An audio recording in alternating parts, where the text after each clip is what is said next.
ونعوذ بالله من شرور أنفسنا ومن سيئات أعمالنا من يهده الله فلا مضل له ومن يضلل فلا هادي له أشهد أن لا إله إلا الله وحده لا شريك له أشهد أن محمدا عبده ورسوله أرسله بالهدى ودين الحق ليظهره على الدين كله ولو كره المشركون اللهم صل على محمد وعلى آل محمد كما صليت على إبراهيم وعلى آل إبراهيم إنك حميد مجيد اللهم بارك على محمد وعلى آل محمد كما باركت على إبراهيم وعلى آل إبراهيم إنك حميد مجيد أما بعد فإن خير الحديث كتاب الله وخير الهدي هدي محمد صلى الله عليه وسلم وشر الأمور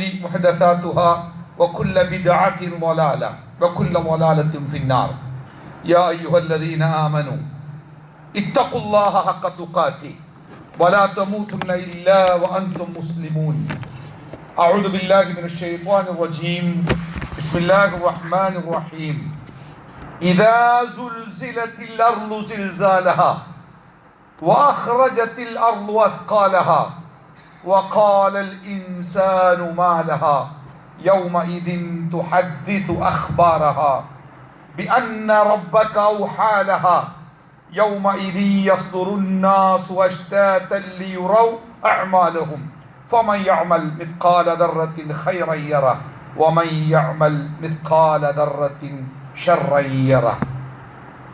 ബഹുമാന്യരായ സത്യവിശ്വാസികളെ, വിശ്വാസിനികളെ, സർവശക്തനായ അള്ളാഹുവിൻ്റെ നിയമങ്ങളും നിർദ്ദേശങ്ങളും വിധികളും വിലക്കുകളും ജീവിതത്തിൻ്റെ എല്ലാ സമയങ്ങളിലും കൃത്യമായി കാത്തു സൂക്ഷിക്കണം എന്ന് ഓർമ്മപ്പെടുത്തുകയാണ്. അള്ളാഹുവിനെ സൂക്ഷിച്ച് ജീവിക്കുന്ന മുത്തഖികളാവാൻ സർവശക്തൻ നമുക്കേവർക്കും തൗഫീഖ് നൽകുമാറാവട്ടെ. അള്ളാഹുവിൻ്റെ സ്വർഗാവകാശികളാകുന്ന മുത്തഖികളുടെ കൂട്ടത്തിൽ പടച്ച റബ്ബ് നമ്മെ ഏവരെയും ഉൾപ്പെടുത്തുമാറാവട്ടെ. ഗൗരവകരമായ ഒരു പരീക്ഷ നടക്കുന്ന ദിവസത്തിൻ്റെ തലേ ദിവസം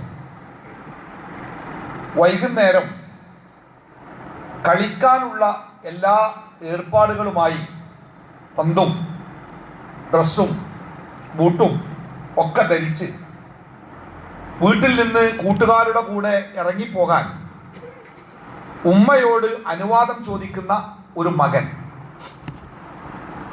മകന്റെ ഈ പ്രവൃത്തി കണ്ട് ഉമ്മക്ക് ആശ്ചര്യമോ അത്ഭുതമോ ഒക്കെ.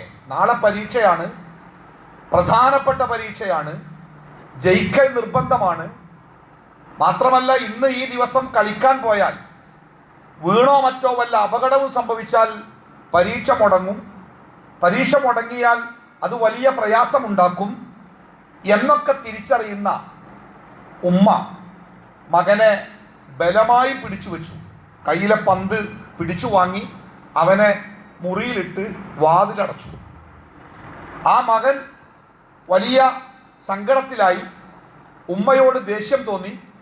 ഒരു വേള അവൻ്റെ കൈയിലെ നരമ്പ് മുറിച്ച് അവൻ ആത്മഹത്യക്ക് വരെ ശ്രമിച്ചു. ഈ വിഷയത്തിൽ ആരാണ് സത്യത്തിൽ കുറ്റക്കാർ? മകനാണോ അതല്ല ഉമ്മയാണോ? മകന്റെ ഭാഗത്ത് നിന്ന് ചിന്തിക്കുമ്പോൾ ആളുകൾ പറയും, ഒന്ന് കളിക്കാൻ പോയാൽ എന്താ കുഴപ്പം, അതിനിപ്പോൾ ഉമ്മ അങ്ങനെയൊക്കെ കാണിക്കണോ? ഉമ്മയുടെ ഭാഗത്ത് നിന്ന് ചിന്തിക്കുമ്പോൾ പരീക്ഷയാണ്, തോറ്റാൽ പ്രശ്നമാണ്, പരീക്ഷ കഴിഞ്ഞു വന്നിട്ട് കളിക്കാം, അപകടം പറ്റി വല്ല കയ്യോ കാലോ എന്തെങ്കിലും ആയാൽ പരീക്ഷ മിസ്സായി പോകും. ഉമ്മയുടെ ഭാഗത്തും നീതിയുണ്ട്. ഇവിടെ കാഴ്ചപ്പാടുകളുടെ പ്രശ്നമാണ്. ഉമ്മയെ സംബന്ധിച്ചിടത്തോളം ദീർഘമായ ഒരു കാഴ്ചപ്പാടുണ്ട്. നാളെ പരീക്ഷ എഴുതണം, ആ പരീക്ഷയിൽ ജയിക്കണം, അതുകൊണ്ട് ഭാവിയിൽ നല്ല അവസരങ്ങളിൽ എത്തണം. അതിനുവേണ്ടിയാണ് ഉമ്മ മകനെ ഒരുക്കിയെടുക്കുന്നത്. മകനെ കുറിച്ചാവട്ടെ അത്തരം കാര്യങ്ങളെക്കുറിച്ച് അവന് വേണ്ടത്ര കാഴ്ചപ്പാടില്ല. അവനെ സംബന്ധിച്ച് അവന് കളിക്കണം. തടഞ്ഞു വെച്ചത് ഉമ്മ ചെയ്ത ക്രൂരതയാണ്, അതുകൊണ്ട് ഉമ്മയോട് ദേഷ്യമാണ്, അതുകൊണ്ട് ഉമ്മയെ സങ്കടപ്പെടുത്തണം. അതിനുള്ള മാർഗം ആത്മഹത്യയാണ്. ഈ ലോകത്ത് ജീവിക്കുന്ന മനുഷ്യന്മാരും ഈ രണ്ട് തരം കാഴ്ചപ്പാടുള്ള ആളുകളാണ്. ഒരു വിഭാഗം ആളുകളുടെ കാഴ്ചപ്പാട് ഇതുതന്നെയാണ് ജീവിതം. ഇവിടെ ഉണ്ടാകുന്ന നഷ്ടങ്ങളൊക്കെ നഷ്ടങ്ങളാണ്, ഇവിടെ ഉണ്ടാകുന്ന സങ്കടങ്ങളൊക്കെ സങ്കടങ്ങളാണ്, ഇവിടെ ഉണ്ടാകുന്ന വേദനകളൊക്കെ തന്നെയാണ് വേദന. അതുകൊണ്ട് ഇവിടെ നഷ്ടമുണ്ടാവരുത്, ഇവിടെ സങ്കടമുണ്ടാവരുത്, ഇവിടെ വേദന ഉണ്ടാവരുത്, ഇവിടെ പ്രയാസം ഉണ്ടാവരുത് എന്ന് നിശ്ചയിച്ച് അങ്ങനെ വിശ്വസിച്ച് അങ്ങനെ ജീവിക്കുന്ന ഒരു വിഭാഗം ആളുകൾ. അവരെ സംബന്ധിച്ച് ഇവിടെ ഉണ്ടാകുന്ന ചെറിയ ഒരു പ്രശ്നം പോലും അവർക്ക് വലുതാണ്, ചെറിയ ഒരു പ്രയാസം പോലും അവർക്ക് വലിയ പ്രയാസങ്ങളാണ്. രണ്ടാമത്തെ വിഭാഗം ആളുകൾ എന്ന് പറയുന്നത്, ഇതല്ല സത്യത്തിൽ എനിക്ക് നേടിയെടുക്കാനുള്ളത്, എൻ്റെ ജീവിതത്തിന് കൃത്യമായ ഒരു ലക്ഷ്യമുണ്ട്, ആ ലക്ഷ്യത്തിലേക്കാണ് എനിക്ക് എത്തിച്ചേരേണ്ടത്, അവിടെയാണ് എനിക്ക് എൻ്റെ പ്രവർത്തനങ്ങളുടെ ഫലം കിട്ടേണ്ടത്. അതുകൊണ്ട് ഇവിടെ ഉണ്ടാകുന്നത് എന്തോ അത് സുഖമാണോ ദുഃഖമാണോ അതല്ല പ്രശ്നം, ആ സുഖവും ദുഃഖവും എനിക്ക് അവിടത്തേക്ക് ഉപകരിക്കണം.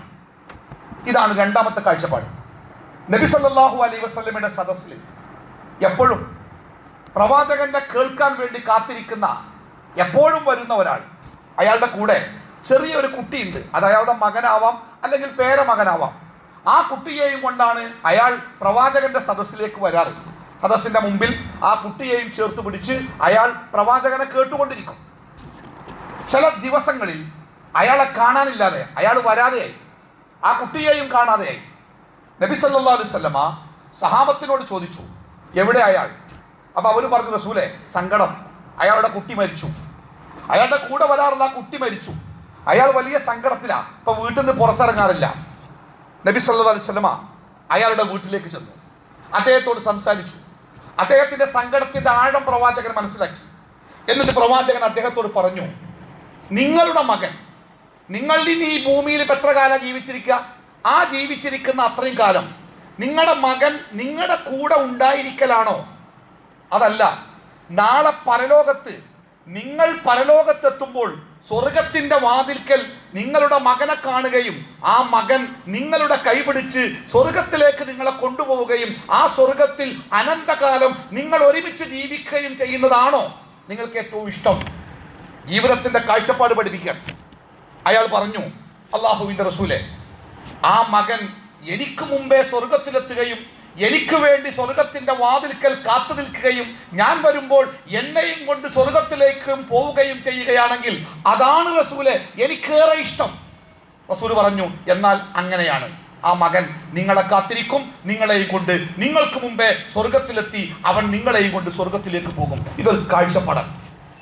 ജീവിതത്തെക്കുറിച്ച് ഈ കാഴ്ചപ്പാടുള്ള ഒരു മനുഷ്യനെ സംബന്ധിച്ചിടത്തോളം ഈ ലോകത്ത് അവൻ അനുഭവിക്കുന്ന പ്രയാസങ്ങൾ, അവൻ അനുഭവിക്കുന്ന ബുദ്ധിമുട്ടുകൾ, അവൻ അനുഭവിക്കുന്ന കഷ്ടപ്പാടുകൾ അതൊക്കെയും നാളത്തേക്ക് തനിക്ക് ഗുണകരമാകുമെന്നറിയുമ്പോൾ ആ പ്രയാസങ്ങളെയും ബുദ്ധിമുട്ടുകളെയും പരാതികളില്ലാതെ, ശാപവാക്കുകളില്ലാതെ, കുത്തുവാക്കുകളില്ലാതെ സഹിക്കുവാനും ക്ഷമിക്കുവാനും അവന് സാധിക്കും.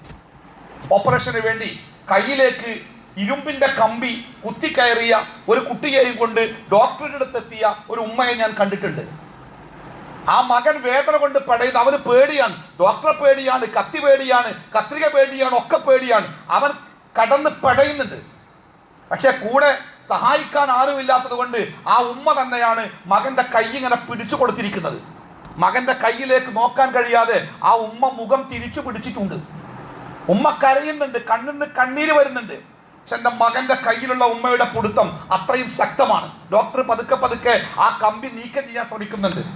ഒരുപാട് നേരം സഹിച്ചു നിൽക്കാൻ കഴിയാതെ വന്നപ്പോൾ ആ ഉമ്മ ഒരു തുണിക്കഷ്ടം പോലെ കൊഴിഞ്ഞു വീണപ്പോൾ കൂടെയുള്ള ഒരാൾ ആ മകന്റെ കൈ മുറുകെ പിടിച്ചു.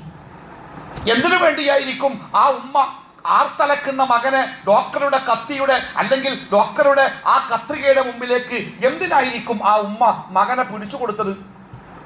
മകൻ വേദനിക്കണമെന്ന് ആഗ്രഹിച്ചിട്ടാണോ? അവൻ കരയണമെന്ന് കൊതിച്ചിട്ടാണോ? അവന്റെ വേദന കണ്ടിട്ട് ഈ ഉമ്മക്ക് വല്ല സന്തോഷം വരാണ്ടോ? ഇല്ലല്ലോ. പക്ഷേ ആ മകന്റെ മുറിവ് മാറാൻ, അവന്റെ നാളത്തെ പ്രയാസങ്ങൾ ഇല്ലാതാവാൻ, അവന്റെ നാളത്തെ ബുദ്ധിമുട്ടില്ലാതാവാൻ ഇന്ന് അവൻ വേദനിക്കണം. ആ വേദന നാളെ അവന് സുഖമാണ്. 10-20 വയസ്സുള്ള ഒരു പെൺകുട്ടി, ആ പെൺകുട്ടി ഗർഭിണിയാണെന്നറിയുമ്പോൾ ആ പെൺകുട്ടിയുടെ മാതാപിതാക്കൾക്കുള്ള ഒരു സന്തോഷമുണ്ട്. സത്യത്തിൽ ഗർഭം എന്നത് അത്ര സുഖമുള്ള ഏർപ്പാടൊന്നല്ല. ഗർഭത്തിന്റെ 1-ാം തീയതി മുതൽ ഛർദിച്ച് തലചുറ്റി വീണ് എടങ്ങേറായി പ്രയാസപ്പെട്ട് ഇരിക്കാനാവാതെ കിടക്കാനാവാതെ കഷ്ടപ്പെട്ട് വെളറി വെളുത്ത് അവസാനം മരണസമാനമായ വേദനയിലൂടെ ആ പെൺകുട്ടി കടന്നു പോകണം. എന്നിട്ടും എന്തേ ഗർഭം എന്ന് പറയുന്നത് നമ്മളെ സന്തോഷിപ്പിച്ചത്? നമ്മളാരും പറഞ്ഞില്ലല്ലോ അവൻ ക്രൂരനാണ്, അവൻ ആ 20-കാരി പെൺകുട്ടിയെ ഗർഭിണിയാക്കിയല്ലോ, അവൻ ദുഷ്ടനാണ്, ഇനി ആ പെൺകുട്ടി എത്ര വേദനിക്കണം, അവൾ എത്ര സഹിക്കണമെന്ന് നമ്മൾ ആരെങ്കിലും പറഞ്ഞോ? ലോകത്ത് ബുദ്ധിയുള്ള ആരെങ്കിലും പറഞ്ഞോ? ഇല്ലല്ലോ. ആ വേദനകൾക്കപ്പുറം അവൾക്കൊരു സന്തോഷമുണ്ടെങ്കിൽ ആ വേദന അവൾക്കൊരു അനുഗ്രഹമാണ്, അല്ലേ? റസൂലുള്ളാഹി സ്വല്ലല്ലാഹു അലൈഹി വസല്ലം പറഞ്ഞു, ഗർഭിണിയായ ഒരു സ്ത്രീ പ്രസവത്തിലോ പ്രസവത്തിനു മുമ്പോ അവൾ മരണപ്പെട്ടാൽ ആ കുട്ടി പൊക്കിൾ കൊടിയിൽ കെട്ടിവലിച്ച് അവളെ സ്വർഗത്തിലേക്ക് കൊണ്ടുപോകും. എന്താ പറഞ്ഞേ? പൊക്കിൾ കൊടിയിൽ കെട്ടിവലിച്ച് അവളുടെ കുട്ടി സ്വർഗത്തിലേക്ക് കൊണ്ടുപോകും. നമ്മളൊക്കെ ഒരു സ്ത്രീ മരിച്ചു എന്ന് പറയുമ്പോൾ, ഗർഭത്തിൽ മരിച്ചു എന്ന് പറയുമ്പോൾ അതിന്റെ കഷ്ടത്തെ ഓർത്ത് നമ്മൾ സങ്കടപ്പെടാറില്ലേ? പക്ഷെ ആ സങ്കടത്തിന് റബ്ബ് കൊടുക്കുന്ന പ്രതിഫലത്തിന്റെ വലിപ്പത്തെ കുറിച്ച് നിങ്ങളൊന്ന് ആലോചിച്ച് നോക്കൂ. അതെ, നമ്മൾ ഓരോരുത്തരും മനസ്സിലാക്കണം, ഈ ലോകത്ത് അല്ലാഹു സുബ്ഹാനഹു വ തആല യാതൊന്നും വെറുതെ സൃഷ്ടിക്കുന്നില്ല. വെറുതെ അല്ലാഹു ഈ ലോകത്ത് ഒന്നും സൃഷ്ടിക്കുന്നില്ല. എല്ലാത്തിന്റെ പിന്നിലും കൃത്യമായ ചില ഹിക്മത്തുകളുണ്ട്, എല്ലാത്തിന്റെ പിന്നിലും കൃത്യമായ ചില കാഴ്ചപ്പാടുകളുണ്ട്, എല്ലാത്തിന്റെ പിന്നിലും കൃത്യമായ ചില നിയന്ത്രണങ്ങളുണ്ട്, എല്ലാത്തിന്റെ പിന്നിലും കൃത്യമായ ചില ലക്ഷ്യങ്ങളുണ്ട്. ആ ലക്ഷ്യമാവട്ടെ അത് നമ്മുടെ പാരത്രിക വിജയവുമായി ബന്ധപ്പെട്ടതാകുമ്പോൾ നമ്മൾ അനുഭവിക്കുന്ന എന്തും, അത് ഏത് പ്രയാസങ്ങളാവട്ടെ, ഏത് ബുദ്ധിമുട്ടുകളാവട്ടെ, അത് നമുക്കേറെ പ്രയാസങ്ങളോ ബുദ്ധിമുട്ടുകളോ ആവുകയില്ല എന്നുകൂടി നമ്മൾ മനസ്സിലാക്കേണ്ടതുണ്ട്. ഇതാണ് ജീവിതത്തിന്റെ കാഴ്ചപ്പാട് മനസ്സിലാക്കിയ ഒരു മനുഷ്യന്റെ അവസ്ഥ. ജീവിതത്തിന്റെ കാഴ്ചപ്പാട്, എൻ്റെ ജീവിതത്തിന്റെ ലക്ഷ്യം എന്താണ് എന്ന് മനസ്സിലാക്കാതെ പോയ മനുഷ്യനെ സംബന്ധിച്ച് പന്ത് കളിക്കാൻ പറഞ്ഞയക്കാത്ത ഉമ്മയോടുള്ള ദേഷ്യം കൊണ്ട് അലറി വിളിച്ച് തല ജനലടിച്ച് ആത്മഹത്യക്ക് ശ്രമിക്കുന്ന ആ മകന്റെ പരുവത്തിലായിരിക്കും. ജീവിതത്തിന്റെ ലക്ഷ്യം എന്താണെന്നറിയാത്ത, ജീവിതത്തെക്കുറിച്ച് കാഴ്ചപ്പാടില്ലാത്ത ഒരു മനുഷ്യന്റെ അവസ്ഥ. പ്രിയപ്പെട്ടവരെ, അല്ലാഹു സുബ്ഹാനഹു വ തആല വളരെ കൃത്യമായി ജീവിത വഴികളെ കുറിച്ച് നമുക്ക് പഠിപ്പിച്ചു തരുന്നുണ്ട്. ഞാൻ നിങ്ങളുടെ മുമ്പിൽ ഓതി വെച്ച ഒരു ചെറിയ അധ്യായം, അതിനു മുമ്പ് അല്ലാഹു തആല നമ്മളെ പഠിപ്പിക്കുന്ന സൂറത്തു അംബിയായിലെ 35-ാമത്തെ ഒരു വചനം നമ്മുടെ മനസ്സിലുണ്ടാവട്ടെ. കുല്ലു നഫ്സിൻ ദായിഖത്തുൽ മൗത്ത്, എല്ലാവരും മരിക്കും. നമ്മുടെ നാട്ടിൽ പ്രളയമുണ്ടായി, അവിടെ 400 ആളുകളാണ് മരിച്ചത്. അപ്പുറത്ത് ഫലസ്തീനിൽ 40,000 മരിച്ചിട്ടുണ്ട് ഇന്നലെ വരെ. അങ്ങനെ പല ഭാഗത്തും ആളുകൾ മരിച്ചുകൊണ്ടേയിരിക്കുന്നു. എല്ലാവരും മരിക്കും. ഇന്ന് ഈ ലോകത്ത് 800 കോടി മനുഷ്യന്മാരുണ്ട്. ആ 800 മരിക്കും, 800 കോടിയും മരിക്കും. ഈ ലോകത്ത് എത്ര 800 കോടികൾ മരിച്ചു പോയിട്ടുണ്ട്. ഇനി ലോകത്ത് എത്ര 800 കോടികൾ ഉണ്ടാകുന്നോ അവരൊക്കെ മരിക്കും. കുല്ലു നഫ്സിൻ ദായിഖത്തുൽ മൗത്ത്. അതിന് പല കാരണങ്ങൾ ഉണ്ടാവാം. അത് രോഗം വന്നാവാം, അല്ലാതെ ആവാം. ഇന്നലെ സങ്കടപ്പെടുത്തുന്ന ഒരു വാർത്ത വായിച്ച് ഞാൻ ഒരുപാട് നേരം ആലോചിച്ചിരുന്നു. ഹജ്ജിന് വന്നതാണ് ബാപ്പ. ഹജ്ജിന്റെ സമയത്ത് എപ്പോഴോ ബാപ്പയെ കാണാനില്ലാതായി. തെരഞ്ഞ് വിദേശത്ത് ജോലി ചെയ്യുന്ന മക്കളൊക്കെ മക്കയിൽ വന്ന് ആകപ്പാടെ തെരഞ്ഞ് ബാപ്പാന്റെ ഒരു അഡ്രസ്സും ഇല്ല. ഹജ്ജ് കഴിഞ്ഞ് മാസങ്ങൾക്ക് ശേഷം 2 ദിവസം മുമ്പ് വിവരം കിട്ടി, മക്കയിലെ ഒരു ആശുപത്രിയിൽ ഒരു മയ്യത്തുണ്ട്. വന്ന് നോക്കിയപ്പോൾ ബാപ്പാന്റെ മയ്യത്ത. DNA ടെസ്റ്റുകളിലൂടെ അത് മയ്യത്ത് ബാപ്പയുടേതാണെന്ന് സ്ഥിരീകരിച്ച് മക്കൾ അത് തിരിച്ചറിഞ്ഞ് മനസ്സിലാക്കി. ആ ബാപ്പാന്റെ മയ്യത്ത് മറവ് ചെയ്ത് തിരിച്ചു പോകുമ്പോൾ ആ മകൻ ഒരു വാഹനാപകടത്തിൽ മരിക്കുകയാണ്. മാസങ്ങൾ കാണാതെയായ ബാപ്പയെ ഓർത്ത് സങ്കടപ്പെട്ട് അവസാനം ബാപ്പാന്റെ മയ്യത്തെങ്കിലും കിട്ടിയപ്പോൾ മക്കയിലെ ബക്കയിൽ ആ മയ്യത്ത് മറവ് ചെയ്ത് തിരിച്ചു പോകുമ്പോൾ വാഹനാപകടത്തിൽ ആ മകൻ മരിക്കുകയാണ്. മരണം അങ്ങനെയാണ്, അത് പല കോലത്തിൽ വരും. അതിന് അല്ലാഹു തആല നിശ്ചയിച്ച കാരണങ്ങളുണ്ടാവും. ആ കാരണങ്ങളിലേക്ക് നമ്മൾ ഓടി വരും. ഒരു പാറ മറിഞ്ഞു വീണ് മരിക്കുന്നതിൻ്റെ ഇടയിലാണ്, മറിഞ്ഞു വീഴുന്നതിൻ്റെ ഇടയിലാണ് നമ്മുടെ മരണത്തിന്റെ സമയം അല്ലാഹു നിശ്ചയിച്ചതെങ്കിൽ എവിടെയാണെങ്കിലും നമ്മൾ ആ പാറയുടെ ചോട്ടിൽ എത്തിയിരിക്കും. ഓരോ മരണത്തെ നമ്മൾ അത്ഭുതപ്പെടാറില്ല ചിലപ്പോൾ. എന്താലേ അവിടെ അങ്ങോട്ട് എത്തിയപ്പോൾ കൃത്യമായിട്ട് അതെ അവിടുന്ന് മരിക്കണമെന്നാണ് റബ്ബിന്റെ നിശ്ചയമെങ്കിൽ, തീരുമാനമെങ്കിൽ അവിടെ എത്തിയിരിക്കും. അതിനൊരു സംശയമില്ല. കുല്ലു നഫ്സിൻ ദായിഖത്തുൽ മൗത്ത് വനബ്ലുവകും ബിശ്ശർരി വൽ ഖൈരി. അതാണ് മനസ്സിലാക്കേണ്ടത്. വനബ്ലുവകും, ആ മരിക്കുന്നതിന്റെ മുമ്പായി നാം നിങ്ങളെ കൃത്യമായിട്ട് പരിശോധിക്കും, പരീക്ഷിക്കും. ബിശ്ശർരി വൽ ഖൈരി, രണ്ടും തരും. ചിലപ്പോൾ ഷർറ കൊടുക്കുക, ദുരിതങ്ങൾ, പ്രയാസങ്ങൾ, കഷ്ടപ്പാട്. ചിലപ്പോൾ ഖൈറ കൊടുക്കുക, ലാഭങ്ങൾ, നേട്ടങ്ങൾ, സുഖങ്ങൾ, സൗകര്യങ്ങൾ. ചിലപ്പോൾ രണ്ടും മാറി കൊടുക്കുക. പ്രയാസത്തിന്റെ കഷ്ടപ്പാടിൽ വളരെ കഷ്ടപ്പെട്ട് മാരകമായ രോഗം ബാധിച്ച് ജനങ്ങളൊക്കെ വെറുത്ത് സർവ്വരാലും ആട്ടിയകറ്റപ്പെട്ട് സ്വത്തും സമ്പാദ്യങ്ങളും ഒക്കെ നഷ്ടപ്പെട്ട് കുടുംബങ്ങളും കൂട്ടുകാരും നഷ്ടപ്പെട്ട് ഉപേക്ഷിക്കപ്പെട്ട രൂപത്തിലാണ് അയ്യൂബ് നബി അലൈഹി സ്വലാത്തു വസ്സലാം അള്ളാഹിനോട് പ്രാർത്ഥിക്കണേ, പടച്ചോനെ നിന്റെ വലിയ പരീക്ഷണത്തിലാണ് ഞാൻ കേട്ടോ, അള്ളാഹുവേ എന്നെ കൈവിടരുത്, എന്റെ ക്ഷമ അതെനിക്ക് പോവരുത് റബ്ബേ എന്ന് അദ്ദേഹം പ്രാർത്ഥിക്കാം. എല്ലാം നഷ്ടപ്പെട്ട് എല്ലാം. അദ്ദേഹം നാട്ടിലെ പ്രമാണിയായിരുന്നു, അദ്ദേഹത്തിന് ഒരുപാട് സുഹൃത്തുക്കൾ ഉണ്ടായിരുന്നു, അദ്ദേഹത്തിന്റെ വീട്ടിൽ ഭക്ഷണം വെച്ച് വിളമ്പാൻ മാത്രം ആളുകൾ ഉണ്ടായിരുന്നു, അത്ര നാട്ടിൽ അറിയപ്പെടുന്ന ആളായിരുന്നു. ആ രോഗം ബാധിച്ചപ്പോൾ അതിന്റെ ദുർഗന്ധവും ആ രോഗത്തിന്റെ ഭീകരതയും ആളുകളെ അകറ്റി അകറ്റി അകറ്റി അകറ്റി അവസാനം മക്കൾ പോലും ഒഴിവാക്കി. അവസാനം നാട്ടുകാർക്ക് അദ്ദേഹത്തെ സഹിക്കാൻ വന്നപ്പോൾ നാട്ടുകാർ തീരുമാനിച്ചു അദ്ദേഹത്തെ ഗ്രാമത്തിന്റെ പുറത്തു കൊണ്ടുപോയി ഉപേക്ഷിക്കണം. അദ്ദേഹത്തെയും കൊണ്ട് നാട്ടുകാർ ഗ്രാമത്തിന്റെ പുറത്തേക്ക് പോകുമ്പോൾ കരഞ്ഞുകൊണ്ട് കൂടെ ഭാര്യ മാത്രം ഉണ്ടായിരുന്നത് അല്ലേ? അത്ര കഷ്ടപ്പാടിൽ പടച്ചോനെ പരീക്ഷണാണ് കേട്ടോ, എന്നെ കൈവിടരുതേ. നേരെ ഇപ്പുറത്ത് വേറൊരു പരീക്ഷണം ഉണ്ട്. സുലൈമാൻ നബി അലൈഹി സ്വലാത്തു വസ്സലാം ലോകത്തിന്റെ ചക്രവർത്തിയായി. മനുഷ്യന്മാരെ മാത്രമല്ല, ജിന്നുകളും പക്ഷികളും പറവകളും ലോകത്തിലെ സകല വസ്തുക്കളെയും നിയന്ത്രിക്കുവാനുള്ള അധികാരം നൽകി ഒരു മനുഷ്യന് ലോകത്ത് ലഭിച്ചിട്ടില്ലാത്ത അത്രയും വലിയ പരീക്ഷ, അത്രയും വലിയ കരുത്തിന്റെ അധികാരത്തിന്റെ ഉന്നതിയിൽ സുലൈമാൻ നബിയെ നിർത്തിയപ്പോ അദ്ദേഹം പ്രാർത്ഥിക്കുക, പടച്ചോനെ ഇതൊക്കെ പാടെ എനിക്ക് തന്നത് എന്നെ പരീക്ഷിക്കാനാ എനിക്കറിയാം. ഞാൻ നന്ദി കാണിക്കുന്നുണ്ടോ അതല്ല നന്ദികേട് കാണിക്കുന്നുണ്ടോ എന്ന് നോക്കാനല്ലേ ഇതൊക്കെ പാടെ എനിക്ക് തന്നത്. പടച്ചോനെ ഈ സുഖത്തിന്റെ നെറുകയിലും നന്ദികേട് കാണിക്കുന്നവനായി ഞാൻ മാറരുത് കേട്ടോ റബ്ബേ, നന്ദി കാണിക്കുന്നവരിൽ എന്നെ നീ ഉൾപ്പെടുത്തണം കേട്ടോ എന്ന് റബ്ബിനോട് പ്രാർത്ഥിച്ച സുലൈമാൻ നബി അലൈഹി സ്വലാത്തു വസ്സലാമിന്റെ പ്രാർത്ഥന നമുക്ക് രണ്ട് പാഠങ്ങളാണ്. നമ്മളൊക്കെ പലപ്പോഴും അതൊക്കെ ഒരു പരീക്ഷണമാണ്. ഏത് കഷ്ടപ്പാടും ദുരിതം ബുദ്ധിമുട്ടൊക്കെ വരുമ്പോൾ നമ്മൾ പറയും അതൊക്കെ ഒരു പരീക്ഷണമാണ്. അത് മാത്രമല്ല കേട്ടോ പരീക്ഷണം, ഈ കഷ്ടപ്പാടും ദുരിതമൊക്കെ വരാതിരിക്കലൊരു പരീക്ഷണ. ആ സുഖാഡംബരത്തിന്റെ ലോകത്ത് ബുദ്ധിമുട്ടുകൾ ഏതുമില്ലാതെ ജീവിക്കുമ്പോൾ അർമാദിച്ച് ആനന്ദിച്ച് ആസ്വദിച്ച് ആഘോഷങ്ങളായി ജീവിക്കുമ്പോൾ പടച്ച റബ്ബിനെ മറന്നു കളയുന്നുണ്ടോ, വിട്ടുകളയുന്നുണ്ടോ, ഓർമ്മിക്കുന്നുണ്ടോ, കൽപ്പനകൾ പാലിക്കുന്നുണ്ടോ, അതൊക്കെ ഒരു പരീക്ഷണം തന്നെയാണ്. ഇത് രണ്ടും പരീക്ഷണം. അപ്പൊ അള്ളാഹു പറയണേ കുല്ലു നഫ്സിൻ ദായിഖത്തുൽ മൗത്ത്, എല്ലാവരും ഒരു മനുഷ്യൻ ബാക്കിയാവില്ല, എല്ലാവരും പോകും. വനബ്ലുവക്കും ബിശ്ശർരി വൽ ഖൈരി ഫിത്ന, ഈ നല്ലത് കൊണ്ടും ചീത്ത കൊണ്ടും രണ്ടുകൊണ്ടും അള്ളാഹു നിങ്ങളെ പരീക്ഷിക്കും. വഇലൈനാ തുർജഊൻ, അപ്പോഴൊക്കെ മനസ്സിലാക്കണം ഈ അവസ്ഥയിൽ ഞാൻ എല്ലാ കാലത്തും ഇവിടെ ഉണ്ടാവൂല. എൻ്റെ സമയം കഴിയുമ്പോൾ, പരീക്ഷന്റെ സമയം കഴിയുമ്പോൾ, കൂട്ടമണി അടിക്കുമ്പോൾ എൻ്റെ റബ്ബിന്റെ അടുക്കലേക്ക് ഞാൻ മടങ്ങിപ്പോകേണ്ടി വരും എന്ന കൃത്യമായ ബോധ്യം ഉണ്ടാവണം. അതുകൊണ്ട് തന്നെ ജീവിതത്തിൽ ചില ദുരന്തങ്ങൾ, ചില കഷ്ടപ്പാടുകൾ നമ്മളിങ്ങനെ കേൾക്കുകയോ കാണുകയോ ഒക്കെ ചെയ്യുമ്പോൾ ഒരു സത്യവിശ്വാസിയിൽ ഉണ്ടാവേണ്ട മാറ്റം, അത് പറയാനാണ് ഞാൻ ഇത്രയും കാര്യം പറഞ്ഞേ. ഇത്തരം സംഭവങ്ങളൊക്കെ ചുറ്റുഭാഗത്തുണ്ടാകുമ്പോൾ ഒരു സത്യവിശ്വാസിയിൽ അഥവാ ജീവിതത്തിന്റെ ലക്ഷ്യം എന്താണ് എന്ന് തിരിച്ചറിഞ്ഞ ഒരു വിശ്വാസിയിൽ അല്ലാഹു തആല പറയുന്നത് ഫലൗലാ ഇദ് ജാഅഹും ബഅസുനാ, മുൻകാല സമൂഹങ്ങളിലേക്ക് അല്ലാഹു തആല ചില പരീക്ഷണങ്ങളെ അയച്ചു. എന്നിട്ട് അല്ലാഹു പറയാണ് ഫലൗലാ ഇദ് ജാഅഹും ബഅസുനാ തളറഉ, നമ്മുടെ പരീക്ഷണങ്ങൾ അവരിലേക്ക് വന്നപ്പോൾ അവർ എന്തുകൊണ്ടാണ് ഭക്തിയോടുകൂടി വിനയത്തോടുകൂടി അള്ളാഹുവിലേക്ക് കീഴ്പ്പെട്ട് അള്ളാഹുവിലേക്ക് അടുക്കുവാൻ എന്തേ അവർക്ക് കഴിയാതെ പോയത്? അതിന്റെ കാരണം അല്ല പറയാം വലാകിൻ ഖസത്ത് ഖുലൂബുഹും, എന്നാൽ ചില മനുഷ്യന്മാരുണ്ടല്ലോ ഓല ഹൃദയം കടുത്തു പോയിട്ടുണ്ട്. അവർക്ക് ഇതൊന്നും യേശൂല, അനങ്ങൂല, അവർക്ക് യാതൊരു ചലനുണ്ടാ. അതിപ്പോ എന്താ, അവിടെ കുറെ ആൾക്കാർ മരിച്ചു, ഞാൻ ഇവിടെ അല്ലേ, ഇവിടെ എനിക്കൊന്നും പറ്റൂലല്ലോ, അതെന്താ അവിടെ അല്ലേ, അതിനിപ്പോ ഞാൻ എന്താ വേണ്ടി, അത് അവിടെ അല്ലേ, അതിനിപ്പോ എനിക്കെന്താ, ഒരു മാറ്റം ഉണ്ടാവില്ല. ഓല ഹൃദയം കടുത്തു പോയിട്ടുണ്ട്. ഖുലൂബുഹും വസയ്യന ലഹുമുശ് ശൈത്വാനു മാ കാനൂ യഅമലൂൻ. മാത്രല്ല പിശാച് ഇങ്ങനെ ഓലോട് പറയണേ ഇപ്പൊ നിൽക്കണ സ്റ്റാൻഡ് ആട്ടോ നല്ലത്, ഇവിടെ തന്നെ നിൽക്കണ്ടേ, അല്ലാതെ ഓലൊക്കെ പറയും പോലെ എന്തേലും ഉണ്ടാകുമ്പോത്തിന് കരഞ്ഞ് നുലോളിച്ച് നിസ്കരിച്ച് തോൽപോയിട്ട് അതൊന്നല്ല, അതൊക്കെ അതിന്റെ വൈക്ക് പോയിക്കോട്ടെ, ഈ ഇപ്പം നിൽക്കുന്ന സ്റ്റാൻഡ് ഉണ്ടല്ലോ അതന്നെയാണ് നല്ലത് എന്ന് പിശാച്ച് അവനങ്ങനെ മനസ്സിൽ വീണ്ടും വീണ്ടും ഓർമ്മപ്പെടുത്തിക്കൊണ്ടിരിക്കും എന്ന് അല്ലാഹു തആല ബോധ്യപ്പെടുത്തുന്നു. അവസാനമായി അള്ളാഹുവിന്റെ ഒരു വാക്ക് കൂടി, ഇഖ്തറബ ലിന്നാസി ഹിസാബുഹും, മനസ്സിലാക്കിക്കൊള്ളി.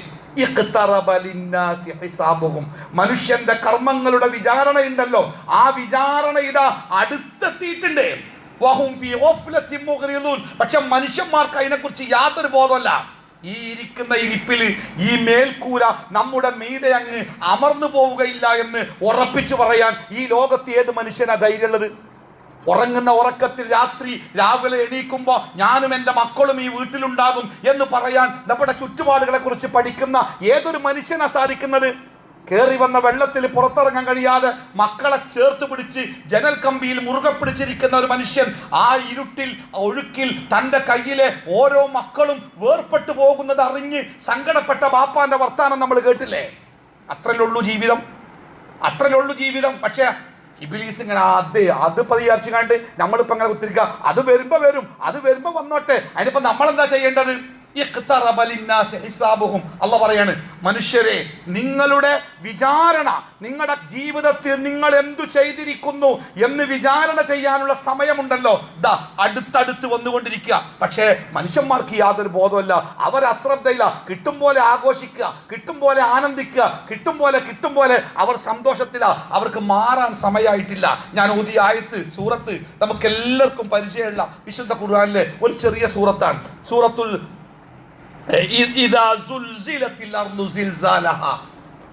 ഭൂമി അതിശക്തമായി, ഇപ്പൊ നമ്മൾ കണ്ടില്ലേ, ഇപ്പൊ എവിടെയാണ് ഭൂമി പൊട്ടിയത്?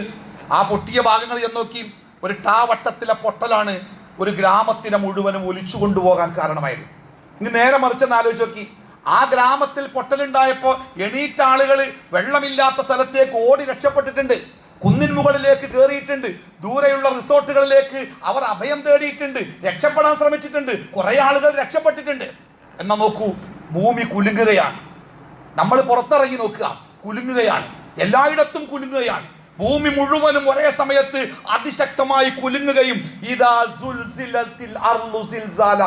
ഭൂമി അതിശക്തമായി പ്രകമ്പനം കൊള്ളുക. നമ്മളെ വീട്ടിൽ മാത്രമല്ല, അയലോക്കത്ത് മാത്രമല്ല, ചുങ്കത്ര മാത്രമല്ല, ലോകത്തിന്റെ എല്ലാ ഭാഗത്തും ഒരേ സമയം ഭൂമി പ്രകമ്പനം കൊള്ളുക. തീർന്നില്ല, ആ ഭൂമിയുടെ ഉള്ളിലുള്ള സകല ഭാരങ്ങളെയും, ആ ഭൂമി പുറത്തേക്ക്, ഒരു ചെറിയ ഭാഗത്തുള്ള ഭാരം, പാറക്കല്ലും ചെളിയും ഭൂമി പുറത്തേക്ക് തള്ളിയപ്പോ നമ്മളാകെ തകർന്നു പോയില്ലേ? ഭൂമി അതിൻ്റെ ഉള്ളിലുള്ള ഭാരങ്ങളെ മുഴുവനും അത് പുറത്തേക്ക് ഇങ്ങനെ തള്ളി കളയാ. ആ മനുഷ്യന്റെ അവസ്ഥ കണ്ട് ആലോചിച്ചോക്കാണി. അന്തം വിട്ടു നിൽക്കുന്ന മനുഷ്യന്മാര് അങ്ങോട്ടും ഇങ്ങോട്ടും മുഖത്തേക്ക് നോക്കി ചോദിക്കുന്ന ഒരു ചോദ്യം ഉണ്ട്, എന്തത്? ഈ ഭൂമിക്ക് എന്താ പറ്റിയത്? എന്താണ് ഈ സംഭവിക്കുന്നത്? ആർക്കാ പറയാൻ പറ്റുമോ? ഇതെന്താ സംഭവിക്കണേ? മുഴുവനും കുലുങ്ങ എല്ലായിടത്തും. ആ ഭയങ്കര സംഭവം അതെന്താ നിനക്കറിയോ? അള്ളാഹ് ചോദിക്കുക. എന്നിട്ട് അള്ളാഹ് തന്നെ പറയാണ്, മനുഷ്യന്മാരൊക്കെ പാറ്റങ്ങനെ ഭൂമി നിങ്ങൾ പാറ്റ പൊടിഞ്ഞാൽ ഇങ്ങനെ അങ്ങോട്ട് പൊന്തിയിട്ട് കുത്തറ താഴത്തേക്ക് വീഴും. അതേപോലെ മനുഷ്യന്മാരൊക്കെ പാടെ പാറ്റകളെ പോലെ അന്തരീക്ഷത്തിൽ ഇങ്ങനെ പാറുകയാണ്. ശക്തമായ കാറ്റ്. പർവ്വതങ്ങളെ നമ്മുടെ ചുറ്റുഭാഗത്തൊക്കെ നോക്കുമ്പോൾ കാണുന്ന കനത്ത പർവ്വതങ്ങളുണ്ടല്ലോ, കടഞ്ഞ ആട്ടിൻ രോമം പോലെ. ആടിന്റെ രോമേ അത് കടഞ്ഞെടുത്താൽ അത് വളരെ നൈസാവും. ആ കടഞ്ഞ ആട്ടിൻ രോമങ്ങളെ പോലെ അന്തരീക്ഷത്തിൽ പർവ്വതങ്ങൾ ഇങ്ങനെ പറന്ന് നടക്കൂല എന്ന് പറയാൻ പറ്റുമോ? ഇപ്പം നമ്മൾ ഈ കണ്ട സംഭവങ്ങൾ, ഒരു ചെറിയ ഭാഗത്ത് സംഭവിച്ച ഒരു സംഭവം എത്രമാത്രം അത്ഭുതപ്പെടും. ഒന്ന് പോയോക്കി നിങ്ങൾ, വേപ്പാടിയോ കവളപ്പാറയൊക്കെ ഒന്ന് പോയോക്കി. എന്നിട്ട് നമ്മളൊന്ന് കാണി, ഇത്ര സമയത്തുണ്ടായ ഇത്ര സ്ഥലത്തുണ്ടായ ഒരു ദുരന്തത്തിന്റെ വലിപ്പം. ആ ദുരന്തം ഭൂമി മുഴുവനും ഒരേ സമയത്ത് സംഭവിക്കുന്നത് നിങ്ങളൊന്ന് ആലോചിച്ച് നോക്കി. എങ്ങോട്ടാ ഇറങ്ങി ഓടുക? ആരാ കൈപിടിക്കാൻ വരിക? ആരാ ടോർച്ച് വെച്ച് വരിക? ആരാ മൊബൈൽ എടുക്കുക? എങ്ങട്ടാ വിളിക്കുക? ആരുടെ സഹായം നമ്മൾ കാത്തിരിക്കുക? ആർക്ക് മുമ്പിലാണ് നമ്മൾ ആർത്ത് വിളിക്കുക? എല്ലായിടത്തും പർവ്വതങ്ങളൊക്കെ കടഞ്ഞെടുത്ത ആട്ടിൻ രോമങ്ങൾ പോലെ ആയിത്തീരും.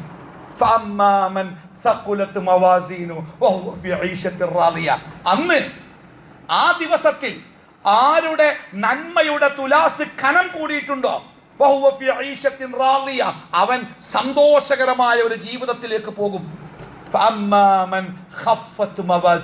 ജീവിതത്തിൽ തിരക്കുകൾക്കിടയിൽ, ആനന്ദങ്ങൾക്കിടയിൽ, ആഘോഷങ്ങൾക്കിടയിൽ നന്മ ചെയ്യാനാവാതെ തിന്മയുടെ പിന്നാലെ പാഞ്ഞ് ഞാൻ പിന്നെ നന്നായിക്കോളാം എന്ന് പിന്നത്തേക്ക് മാറ്റിവെച്ച് അവസാനം ഒന്നിനുമാവാതെ നന്മയുടെ തുലാസ് കനം കുറഞ്ഞ് തിന്മയുടെ കനം കൂടിയവൻ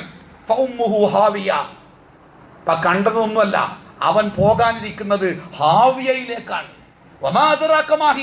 ഹാവിയ എന്ന് പറഞ്ഞാൽ എന്തെങ്ങൾക്കറിയോ? നാറുൻ ഹാമിയ. അതൊരു വല്ലാത്ത തീയാണ്. ഇവിടെ ഉണ്ടായതൊന്നുമല്ല, ഇവിടെ ഉണ്ടാവുന്നതും ഒന്നുമല്ല, ഉണ്ടാവാനിരിക്കുന്ന ദുരന്തത്തിന്റെ ഭീകരതയെ അള്ളാഹു തആല നമുക്ക് വരച്ച് കാണിച്ചു തരാണ്. അതുകൊണ്ട് അള്ളാഹു പറയണേ, ഈ ഞാൻ ഓതി വെച്ച സൂറത്തില് യൗമൈദിൻ തുഹദ്ദിസു അഖ്ബാറഹ, അന്ന് ഭൂമി ഉണ്ടല്ലോ അതിന്റെ വർത്തമാനങ്ങളൊക്കെ പറയുന്ന നമ്മൾ ഓരോരുത്തരും ഓരോ സ്ഥലത്ത് ഓരോ നാട്ടിൽ അവിടെയും ഇവിടെയും ഒറ്റക്കും കൂട്ടത്തിലും നമ്മൾ ചെയ്ത എല്ലാ പ്രവർത്തനങ്ങളും ഭൂമി വിളിച്ചു പറയും. അതെങ്ങനെ? ഇന്ന റബ്ബക ഔഹാലഹ, റബ്ബ് അതിന് നിർദ്ദേശം കൊടുക്കുന്ന. അപ്പൊ അങ്ങനെയൊക്കെ സംഭവിക്കും. അതുകൊണ്ട് യൗമൈദി യസ്തുറുന്നാസു അശ്താതൻ ലിയുറവാമാലഹും, അന്നത്തെ ദിവസം ഉണ്ടല്ലോ വേറൊന്നുമില്ല, അഭയാർത്ഥി ക്യാമ്പുകളില്ല, ടെന്റുകളില്ല, രക്ഷകന്മാരില്ല, സഹായങ്ങളില്ല, ഒന്നുമില്ല. ഉടുതുണിയില്ലാത്ത മനുഷ്യന്മാരങ്ങനെ ചെറു ചെറു സംഘങ്ങളായി അവരങ്ങനെ യാത്ര പുറപ്പെടും. എങ്ങോട്ടാ പോണേ? ആരും പോലെ കൊണ്ടോണ്ട, ആരും വഴി പറഞ്ഞു കൊടുക്കണ്ട, ആരും എങ്ങട്ടാന്ന് പറയണ്ട. എല്ലാ മനുഷ്യരും ഒരേ ലക്ഷ്യത്തിലേക്കാ. നിങ്ങൾ ഹജ്ജിന് പോയിട്ടുണ്ടോ? ഹജ്ജ് ചില കാര്യങ്ങളൊക്കെ പഠിപ്പിക്കാറുണ്ട്. ലക്ഷക്കണക്കിന് ഹാജിമാര് ഒരേ ഭാഗത്തേക്ക് നീങ്ങുക. അവർക്ക് വഴി പറഞ്ഞു കൊടുക്കണ്ട, കാണിച്ചു കൊടുക്കണ്ട, അങ്ങനെ ഒഴുകും. സത്യത്തിലൊരു ഒഴുക്ക്. ലോകത്തിലെ മനുഷ്യന്മാരൊക്കെ സംഘങ്ങളായി അവരങ്ങനെ പുറപ്പെട്ടുകൊണ്ടിരിക്കുന്ന എങ്ങോട്ട്? യൗമഇദിൻ യസ്ദുറുന്നാസു അശ്താതൻ, സംഘങ്ങളായി മനുഷ്യർ പുറപ്പെടും. എങ്ങോട്ടാ പോണറിയോ? ലിയുറൗ അഅ്മാലഹും, കുറച്ചുകാലം ജീവിച്ചിരുന്നി, അന്ന് എന്തൊക്കെയോ ചെയ്തീനി, അതിൻ്റെ ഒക്കെ ഫലം എന്താണ്? അത് നല്ലതാണോ ചീത്തയാണോ? എന്താ അതിന് കൂലി കിട്ടുക? ആ കൂലി കാണാൻ, തങ്ങളുടെ പ്രവർത്തനങ്ങളുടെ ഫലം കാണാൻ ആ മനുഷ്യർ സൃഷ്ടാവിന്റെ മുമ്പിലേക്ക് അവർ പുറപ്പെട്ടു പോവുകയാണ്. എന്നിട്ട് അള്ളാഹു ആ സൂറത്ത് അവസാനിപ്പിക്കുന്നത് ഫമൻ യഅമൽ മിസ്ഖാല ദർറത്തിൻ ഖൈറൻ യറ, ഒരിത്തിരി മിസ്കാല ദർറത്ത് പറഞ്ഞാൽ ഒരു അണുത്തൂക്കം, ഏറ്റവും ചെറിയ തൂക്കം, അത്രയും നന്മ ഒരാൾ ചെയ്തിക്കണോ അതവിടെ ഉണ്ടാവും, അത് കാണും. അത്രയും തിന്മയുണ്ടോ അതും അവൻ കാണും. അള്ളാഹു നീതിമാനാണെന്ന ഒരാളോടും അള്ളാഹ്ക്ക് പ്രത്യേകിച്ചൊരു വൈരാഗ്യമല്ല, ഒരു വെറുപ്പുമില്ല. അതുകൊണ്ട് തന്നെ ഒരാളോടും ഒരിത്തിരി പോലും അള്ളാഹു തആല അനീതി ചെയ്യുകയില്ല എന്നാണ് അള്ളാഹു പഠിപ്പിച്ചത്. നീതിമാനാണ് അള്ളാഹു.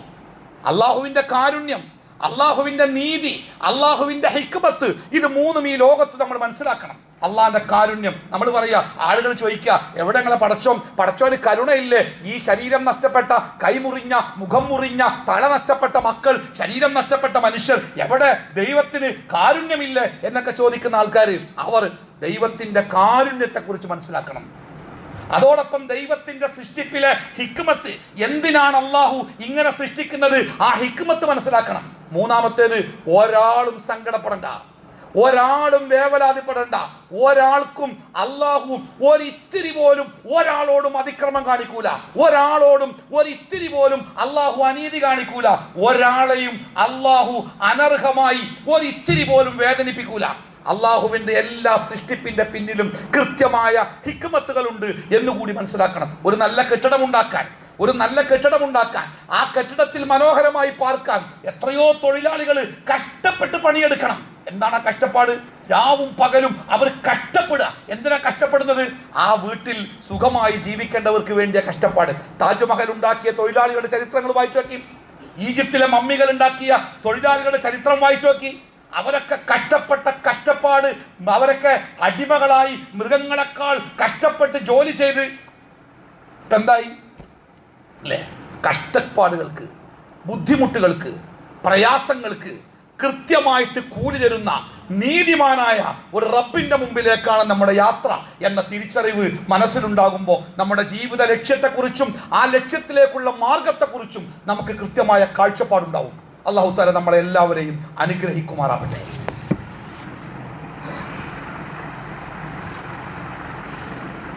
അൽഹംദുലില്ലാഹി റബ്ബിൽ ആലമീൻ വസ്സലാത്തു വസ്സലാമു അലാ റസൂലിഹിൽ അമീൻ വഅലാ ആലിഹി വസ്വഹ്ബിഹി അജ്മഈൻ അമ്മാ ബഅദു അയ്യുഹന്നാസ്. അല്ലാഹുവിൻ്റെ വിധിവിലക്കുകൾ സൂക്ഷിച്ചു ജീവിക്കണമെന്ന് ഒന്നുകൂടി ഓർമ്മപ്പെടുത്തുകയാണ്. വിശുദ്ധ ഖുർആനിൽ അല്ലാഹു സുബ്ഹാനഹു തആല ജീവിതത്തിൻ്റെ ലക്ഷ്യങ്ങളെക്കുറിച്ച് പഠിപ്പിക്കുന്ന, അതിലേക്കുള്ള മാർഗങ്ങളെക്കുറിച്ച് പഠിപ്പിക്കുന്ന ഒട്ടനേകം വചനങ്ങളുണ്ട്. ഇത്തരം സന്ദർഭങ്ങളിലൊക്കെ ആ വചനങ്ങൾ നമുക്ക് വേഗം മനസ്സിലാവും. ചില പണ്ട് കാലത്തൊന്നും അതെന്താണ് ഈ പറഞ്ഞ ഭൂമിൻ്റെ ഉള്ളിലൊക്കെ പുറത്തേക്ക് വരിക, അതെങ്ങനെ ഉണ്ടാവോ എന്നൊക്കെ ചോദിക്കുന്ന ആളുകൾ ഒരു ഉരുൾപൊട്ടലോ ഒരു മണ്ണിടിച്ചിലോ ഇതൊക്കെ കാണുമ്പോൾ മനസ്സിലാവും ഇതല്ല ഇപ്പൊ പഠിച്ചോൻ പറഞ്ഞില്ലേ, ഇതിന്റെ ഒരു വലിയ രൂപം അത് എത്ര ഭീകരമായിരിക്കുന്നു മനസ്സിലാവും. ഈ മനസ്സിലാക്കലാണ് ഒരു മനുഷ്യനെ, ഒരു വിശ്വാസിയെ ഈ ലോകത്ത് ഏതൊരു കാര്യം നടക്കുമ്പോഴും മനുഷ്യന്മാർ രണ്ട് വിഭാഗമാവുന്ന, ഒന്ന് ആ സംഗതി കൊണ്ട് മനസ്സിൽ കാര്യമായ മാറ്റമുണ്ടായി സൃഷ്ടാവിലേക്ക് വിനയാന്യരാകുന്ന ഒരു വിഭാഗം ആളുകൾ. രണ്ടാമത്തെ വിഭാഗം നേരത്തെ പറഞ്ഞ പോലെ തർക്കുത്തരം പറഞ്ഞ് തർക്കിച്ച് അപ്പോഴും അതിനെ നിഷേധിച്ച് തിരിഞ്ഞു പോകുന്ന ആളുകൾ. വിശുദ്ധ ഖുർആനിൽ ഒരു ജനവിഭാഗത്തെക്കുറിച്ച് അള്ളാഹ് പറയുന്നുണ്ട്. അവരോട് അവരുടെ പ്രവാചകൻ പറഞ്ഞു, നിങ്ങൾ പാവപ്പെട്ട പട്ടിണി കിടക്കുന്ന മനുഷ്യന്മാരെ സഹായിക്കണം, അള്ളാഹു തന്ന സ്വത്തിൽ നിന്ന് നിങ്ങൾ അവർക്ക് സഹായം ചെയ്യണം എന്ന് പറഞ്ഞപ്പോൾ അവിടുത്തെ ഒരു വിഭാഗം ആൾക്കാർ എന്താ പറഞ്ഞാൽ, ഞങ്ങൾ സഹായിക്കുക. പടച്ചോൻ എല്ലാത്തിനും കഴിവുള്ള ആൾക്കാരല്ലേ, പടച്ചോൻ വിചാരിച്ച പോലെ സഹായിച്ചൂടെ? പടച്ചോൻ വരെ പോലെ സഹായിക്കാൻ വിചാരിച്ചിട്ടില്ല, അതുകൊണ്ടല്ലേ ഒരു പട്ടിണിക്കാരായത്. പടച്ചോൻ സഹായിക്കാത്ത ആൾക്കാരെ ഞങ്ങൾ സഹായിക്കുക, 5 പൈസ ഉണ്ടാക്കും. എന്താ നിങ്ങൾ ഓർക്ക് മനസ്സിലാവായിട്ടല്ല, കൊടുക്കാതിരിക്കാനുള്ള കാരണങ്ങൾ തേടുന്ന മനുഷ്യന്മാരുണ്ട്. കൊടുക്കാതിരിക്കാനുള്ള അവിടെ ഇഷ്ടം പോലെ ആയില്ലേ. നിലവിലുള്ള കണക്ക് പ്രകാരം കിട്ടുകയാണെങ്കിൽ ഒരാൾക്ക് 4 പെര വീതായി, ഇഷ്ടം പോലെ ആയി. ഇനിയിപ്പോ എന്തിനാ നമ്മൾ കൊടുക്കണേ? അതിൻ്റെ ആവശ്യമൊന്നുമില്ലേ, ഇഷ്ടം പോലെ വന്നിക്കണേ. ആരാണ് ഈ കൊടുത്തത്? മലക്കുകൾ വന്നോ, ജിന്നുകൾ വന്നോ? നബി സല്ലല്ലാഹു അലൈഹി വസല്ലം മദീന പള്ളിയുടെ പരിസരത്തിരിക്കുമ്പോൾ ഒരു കൂട്ടം ആളുകൾ, ഏതോ ഒരു ഗോത്രക്കാര് പ്രവാചകന്റെ മുമ്പിലേക്ക് തന്നെ വരുന്നുണ്ട്. നടന്നാ വരുന്നേ, ഒരുപാട് ദൂരം വരുന്നേ. പട്ടിണി പാവങ്ങൾ, വസ്ത്രങ്ങളില്ല, മുടിയൊക്കെ ചെട പിടിച്ച് വയറൊട്ടി വാരിയല്ലുകൾ തെളിഞ്ഞു കാണുന്ന പട്ടിണിയുടെ പര്യായങ്ങളായ ഒരു ജനക്കൂട്ട വന്ന് റസൂലുള്ളാഹി പോലെ കണ്ടപ്പോ ഭയങ്കര സങ്കടം, കണ്ണു നിറഞ്ഞ് എടങ്ങേറായി, പ്രവാചകന്റെ മുഖം വിവർണമായി. റസൂല് എണീറ്റു. തന്റെ വീട്ടിലേക്ക് ആദ്യം പോയത്, പ്രവാചകന്റെ വീട്ടിക്ക് എന്തേലും ഉണ്ടോ? ഒന്നുമില്ല. പ്രവാചകൻ സഹാബത്തിനോട് ചോദിച്ചതാ, കണ്ടില്ലേ പട്ടിണിപ്പാവങ്ങള്, അവർക്ക് വിശപ്പകറ്റാൻ, അവർക്ക് ഉടുക്കാൻ കൊടുക്കാൻ എന്തെങ്കിലും ഉണ്ടോ? ഒന്നുമില്ല, ആരടുത്തും ഒന്നുമില്ല, ഇല്ലായിട്ടാണ്, ഇല്ല. അങ്ങനെ ഇരിക്കുക. അപ്പോൾ ഒരാൾ പറഞ്ഞു, റസൂലേ അപ്പം വരട്ടെ പറഞ്ഞു. അയാൾ വീട്ടിൽ പോയിട്ട് ഒരു 2-3 കാരക്ക, ഇതെങ്ങനെയാ അപ്പൊ മനുഷ്യന്മാർക്ക് കൊടുക്കാന്ന് ആലോചിച്ചില്ല, ഒരു 2-3 കാരക്ക, ഒരു പഴയ 1-2 കുപ്പായം അതിട്ട് വന്നിട്ട് റസൂലിന്റെ കൈ കൊടുത്തു. റസൂലെ, ഇതുണ്ടിന്റെ വീട്ടില്, അതുള്ളൂ, ഇതുണ്ടിന്റെ വീട്ടില്. റസൂല് ആ കാരക്ക ഒരു ഭാഗത്ത് വെച്ചു, ആ കുപ്പായപ്പുറത്തും വെച്ചു, എന്നിട്ട് അവിടെ ഇരുന്നു. അപ്പൊ വേറൊരാള്, ആ റസൂൽ ഇത് പറ്റുമെങ്കിൽ ഇന്റെ പേരിൽ എന്തൊക്കെ ഉണ്ട് കേട്ടോ. അയാൾ ഓടി, എല്ലാവരും ഓടി, അവിടെ ഇരിക്കുന്നവരൊക്കെ ഓടി. കുറച്ച് കഴിഞ്ഞപ്പോ ഭക്ഷണത്തിന്റെ ഒരു കൂമ്പാരം, കാരക്കകൾ, ഇപ്പുറത്തെ ഡ്രസ്സിന്റെ ഒരു കൂമ്പാരം. ഹദീസിന്റെ പദങ്ങൾ എന്താ അറിയോ? പ്രവാചകന്റെ മുഖം പൂർണ്ണ ചന്ദ്രനെ പോലെ അങ്ങോട്ട് ശോഭിച്ചു. ശോഭ. കാരണം നേരത്തെ ഈ പട്ടിണിപ്പാവങ്ങളുടെ അവസ്ഥയോർത്ത് ഏറെ പ്രയാസപ്പെട്ട റസൂല് അവർക്ക് കൊടുക്കാൻ കിട്ടിയ ഈ സാധനങ്ങൾ കണ്ടപ്പോൾ പ്രവാചകന്റെ മുഖം പ്രകാശിച്ചു. അവിടെ പ്രവാചകൻ പറഞ്ഞൊരു വാക്കുണ്ട്, നമ്മളൊക്കെ മറക്കാൻ പാടില്ലാത്തൊരു വാക്കാ. എന്താ അറിയോ? ഒരു നല്ല കാര്യം ആരാണോ ആദ്യം തുടക്കമാകുന്നത്, പിന്നീട് ആരൊക്കെ ചെയ്യുന്നുവോ അതിൻ്റെ ഒക്കെ കൂലി ഇവന് കിട്ടിക്കൊണ്ടിരിക്കുന്ന ഒരംശം. തുടക്കം ആരാണ്? ആ തുടങ്ങി വെച്ച സഹാബില്ലേ, 3 കാരക്ക് 2 കുപ്പായം കൊണ്ടുവന്ന ആളില്ലേ, പിന്നെ വന്നതൊക്കെ അത് എത്ര വലുതാവട്ടെ, ചിലപ്പോൾ അതിൻ്റെ പിന്നാലെ കൊട്ടയിൽ കാരൊക്കെ വന്നേക്കും, ചിലപ്പോൾ പുതിയ ഡ്രസ്സ് വന്നേക്കും. കൂലി ഇയാൾക്കും കിട്ടുന്ന ഒരു നന്മക്കൊരാൾ തുടക്കക്കാരനായാൽ, നാന്ദി കുറിച്ചാൽ അയാൾക്കതിൻ്റെ കൂലി എങ്ങനെ കിട്ടിക്കൊണ്ടിരിക്കും. ഒരു തിന്മക്കും കിട്ടും, അത് വേറെയാണ്.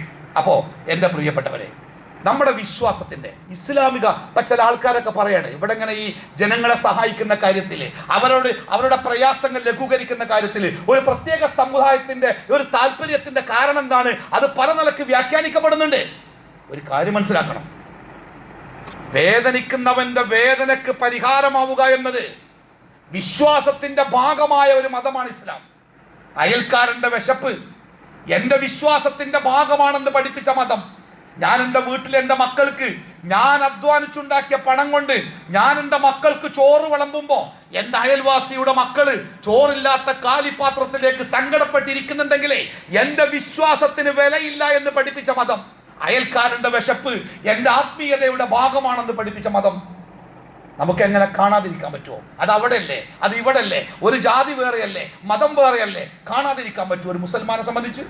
വിശന്ന് വയറൊട്ടിയ ഒരു ഒട്ടകം, വയസ്സായ ഒട്ടകം ഇങ്ങനെ ആടി വരുന്നത് കണ്ട് ഒരു ഒട്ടകം എന്ന് പറഞ്ഞാൽ പൊതുവെ ഒരു ഷേപ്പുമില്ലാത്ത സാധന, അതിങ്ങനെ മെലിഞ്ഞുകൂടി ഒട്ടിക്കൂടി ചെയ്താൽ ഒന്നുകൂടി പാവാം. ആ ഒട്ടകം ഇങ്ങനെ വരുമ്പോൾ റസൂല് എടങ്ങേറായി, ധാരത ഒട്ടകം. അപ്പൊ ആരോ പറഞ്ഞു ഇന്ന ആളെ ഒട്ടകാണ്, അയാളെ വിളിച്ചോണ്ടിരാൻ പറഞ്ഞു. എന്നിട്ട് റസൂൽ വെച്ച് എന്താ ഇങ്ങനെ? അപ്പൊ അയാൾ റസൂലെ ഞാൻ ഒന്നിനും പറ്റില്ല, പണിക്കും പറ്റില്ല, ഒന്നിനും പറ്റില്ല, ഞാൻ ഒഴിവാക്കിയതാണ്. അപ്പൊ റസൂൽ പറഞ്ഞൊരു വാക്കുണ്ട്, എങ്ങനെ നീ ഒഴിവാക്കുക ഇത്രയും കാലം നിന്റെ കൂടെ നിന്നിട്ട്? അതുകൊണ്ട് ഈ ഒട്ടകത്തിന്റെ ശേഷക്കാലം അതിന് ഭക്ഷണം കൊടുക്കേണ്ട ചുമതല നിനക്കാണ്. പട്ടിണി പൂച്ചനെയൊക്കെ ഒഴിവാക്കാൻ വേണ്ടി ഏതെങ്കിലൊക്കെ തൊഴിലത്ത് കൊണ്ടുപോയിട്ട് ഭക്ഷണം കിട്ടാതെ വയറൊട്ടി പൂച്ചയും പട്ടിയും ഒക്കെ വഴിയോരത്ത് കിടക്കണേ കണ്ടിട്ടില്ലേ? ചോദ്യം ചെയ്യപ്പെടുന്ന ആരാണത് ചെയ്തോന്ന് അല്ലേ? അതാണ് ഇസ്ലാം, കാരുണ്യത്തിന്റെ മതം ഇസ്ലാം അല്ലേ? കാരുണ്യത്തിന്റെ മതം.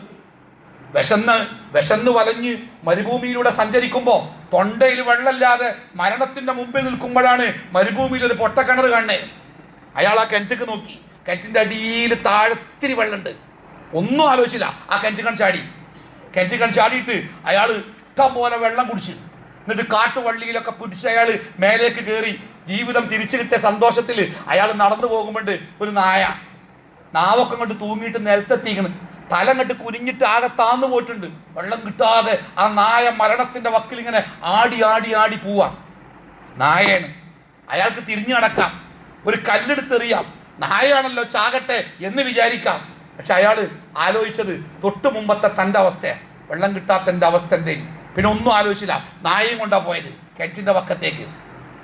വെള്ളം താഴെയാണ്, അയാൾ കിണറ്റിലേക്ക് ഇറങ്ങി. പ്രശ്നം, നേരത്തെ ഇറങ്ങിയപ്പോൾ കുടിച്ചാൽ മതി, ഇതിപ്പോ നായക്ക് വെള്ളം കൊടുക്കണമെങ്കിൽ എന്ത് വേണം? വെള്ളം മേലെത്തണ്ടേ, പാത്രമില്ല. അയാൾ കാലിലെ ഷൂ ഉണ്ടല്ലോ, ആ ഷൂല് വെള്ളം നിറച്ച് ആ ഷൂ പിടിച്ച് കയറാൻ നോക്കുമ്പോൾ കയറാൻ പറ്റുന്നില്ല. വള്ളിമ പിടിക്കണമെങ്കിൽ കയ്യിൽ ഷൂ അല്ലേ? അയാൾ ആ ഷൂ കടിച്ചു പിടിച്ച് എന്നിട്ട് മേലേക്ക് കയറി ആ ഷൂവിലെ വെള്ളം നായക്ക് കൊടുത്തു. ആ നായ വെള്ളം കുടിച്ചു, നന്ദിയോടെ വാലാട്ടിപ്പോയി. ആ ഒരൊറ്റ കാര്യം കൊണ്ട് അയാളുടെ ജീവിതത്തിലെ തെറ്റുകൾ പുറത്തു കൊടുത്ത് അള്ളാഹു അയാൾക്ക് സ്വർഗം കൊടുത്തു എന്ന് റസൂല് മായാവി കഥ പറഞ്ഞല്ല, അള്ളാഹിന്റെ വഹീ പ്രകാരം റസൂല് പറഞ്ഞെന്ന കഥയുടെ സല്ലല്ലാഹു അലൈഹി വസല്ലം. പിന്നെ എങ്ങനെ തകർന്നു കിടക്കുന്ന ഒരു മനുഷ്യനെ, തളർന്നു കിടക്കുന്ന ഒരു മനുഷ്യനെ, സങ്കടപ്പെടുന്ന ഒരു മനുഷ്യനെ, വിശക്കുന്ന ഒരു മനുഷ്യനെ എങ്ങനെ നമുക്ക് സഹായിക്കാതിരിക്കാൻ പറ്റും? അതുകൊണ്ട് തന്നെ അത്തരം ഒരു മനുഷ്യനോട് കരുണ കാണിക്കാത്തവനെ കുറിച്ച് ഇസ്ലാമിന്റെ കാഴ്ചപ്പാട് എന്താ അറിയോ? ഞാൻ മുസ്ലിമാണ് എന്ന് പറഞ്ഞിട്ട് ഒരു മനുഷ്യന്റെ വേദനകൾ, ആ വേദനകൾ എന്നെ സ്വാധീനിക്കുന്നില്ലെങ്കിൽ ഞാൻ കപടവിശ്വാസിയാണെന്ന ഒരു ചെറിയ സൂറത്തുണ്ട് വിശുദ്ധ ഖുർആനില്, നമ്മൾ എപ്പോഴും ഓതാറുള്ള സൂറത്താ.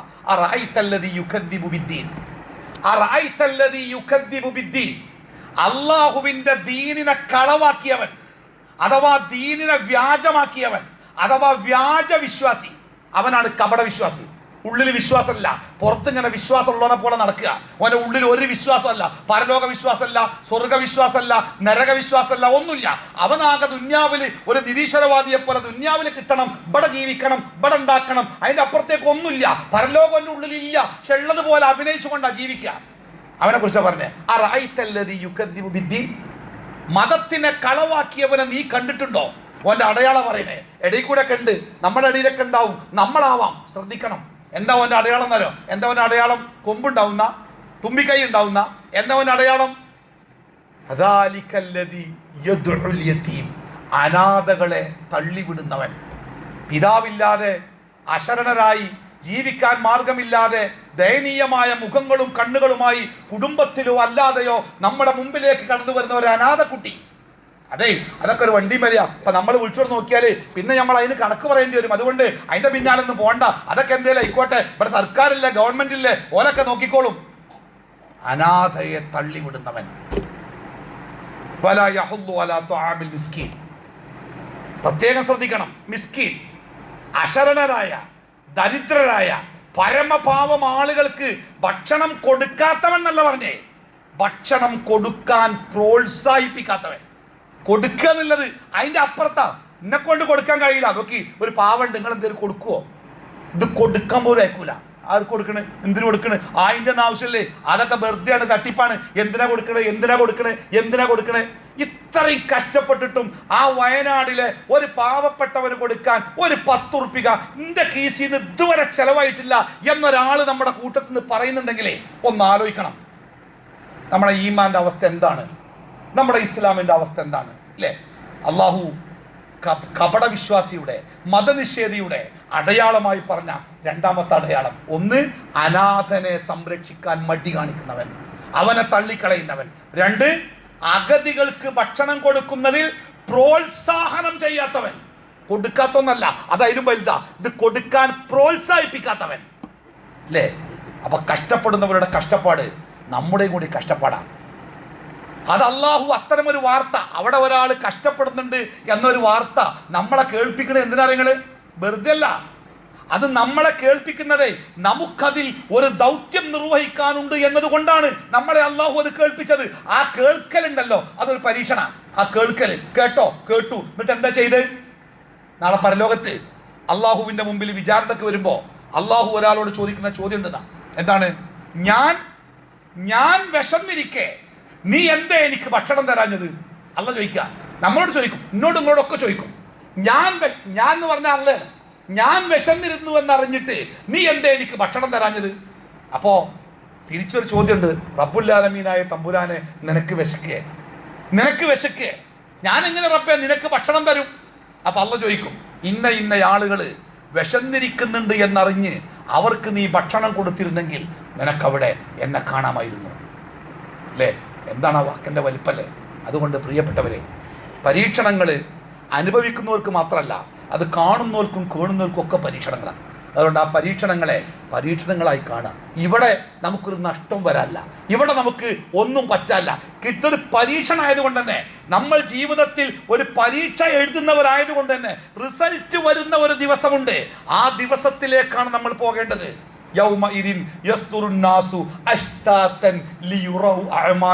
തന്റെ കർമ്മങ്ങളുടെ ഫലം കാണാൻ കൂട്ടം. പണ്ടൊക്കെ സ്കൂളിൽ റിസൾട്ട് വരുന്ന മെയ് 2 അയലോക്കത്തിന് കുട്ടികളൊക്കെ വിളിച്ചുകൊണ്ട് ഒന്നിച്ച് റിസൾട്ട് അറിയാൻ വേണ്ടി സ്കൂളിൽ പോണ ദിവസം നിങ്ങൾക്ക് ഓർമ്മ ഉണ്ടോ? ഒരു 40 വയസ്സിന്റെ മേലുള്ള ആൾക്കാർക്ക് നല്ല ഓർമ്മ ഉണ്ടാവും അല്ലേ? അതിനേക്കാൾ സ്വർഗനരകങ്ങൾ തീരുമാനിക്കുന്ന എൻ്റെ ജീവിതത്തിന്റെ റിസൾട്ട് എന്താണ്, അത് തേടിപ്പോകുന്നൊരു പോക്കുണ്ടല്ലേ? ആ പോക്കിനു വേണ്ടി നേരത്തെ ഒരുങ്ങുക. അത് എപ്പോഴും ആവാം, എങ്ങനെയും ആവാം. നമ്മുടെ പരീക്ഷാ സമയം എപ്പോഴും അവസാനിച്ചേക്കാം. അതിന് കാരണങ്ങൾ വേണ്ട, അതിന് സമയം വേണ്ട. അള്ളാഹു നിശ്ചയിച്ച ആ സമയത്ത് അത് കൃത്യമായി നടക്കും. കാരണങ്ങൾ നമ്മളെ തേടി വരും. അള്ളാഹു താല നമ്മളെയൊക്കെ കാത്തു രക്ഷിക്കുമാറാവട്ടെ. ജീവിതത്തിൻ്റെ യഥാർത്ഥമായ ലക്ഷ്യം മനസ്സിലാക്കാനും ആ ലക്ഷ്യത്തിലേക്ക് അള്ളാഹു നിശ്ചയിച്ച മാർഗത്തിലൂടെ സഞ്ചരിക്കാനും അള്ളാഹു നമുക്കെല്ലാവർക്കും ഈമാനും ഇഖ്ലാസും പ്രദാനം ചെയ്യുമാറാവട്ടെ. അള്ളാഹു സുബ്ഹാനഹു തആല ഇഷ്ടപ്പെടുന്ന യഥാർത്ഥ വിശ്വാസികളിൽ അള്ളാഹു നമ്മളെല്ലാവരെയും ഉൾപ്പെടുത്തി അനുഗ്രഹിക്കുമാറാവട്ടെ. അനുഭവിക്കുന്ന എല്ലാ പ്രയാസങ്ങൾക്കും നാളെ പടച്ച റബ്ബിൻ്റെ മുമ്പിൽ അള്ളാഹു വലിയ പ്രതിഫലം നൽകുന്നവരുടെ കൂട്ടത്തിൽ നമ്മളെയൊക്കെ അള്ളാഹു ഉൾപ്പെടുത്തുമാറാവട്ടെ. പരീക്ഷണങ്ങളിൽ തളർന്നുപോയി വിശ്വാസത്തിൻ്റെ വഴിയിൽ നിന്ന് വ്യതിചലിച്ചു പോകുന്ന ദൗർഭാഗ്യവാന്മാരിൽ നിന്ന് അള്ളാഹു നമ്മളെയൊക്കെ കാത്തു രക്ഷിക്കുമാറാവട്ടെ. അല്ലാഹുമ്മ ഗഫിർ ലിൽ മുഅ്മിനീന വൽ മുഅ്മിനാത്ത് വൽ മുസ്ലിമീന വൽ മുസ്ലിമാത്ത് വൽ അഹ്യാഇ മിൻകും വൽ അംവാത്ത് ഇന്നക മുജീബുദ് ദഅവതി യാ ഖാദിയൽ ഹാജാത്ത്. അല്ലാഹുമ്മ തഖബ്ബൽ മിന്നാ ഇന്നക അൻത സമീഉൽ അലീം വതുബ് അലൈനാ ഇന്നക അൻത തവ്വാബുർ റഹീം വഗ്ഫിർ ലനാ യാ ഗാഫിർ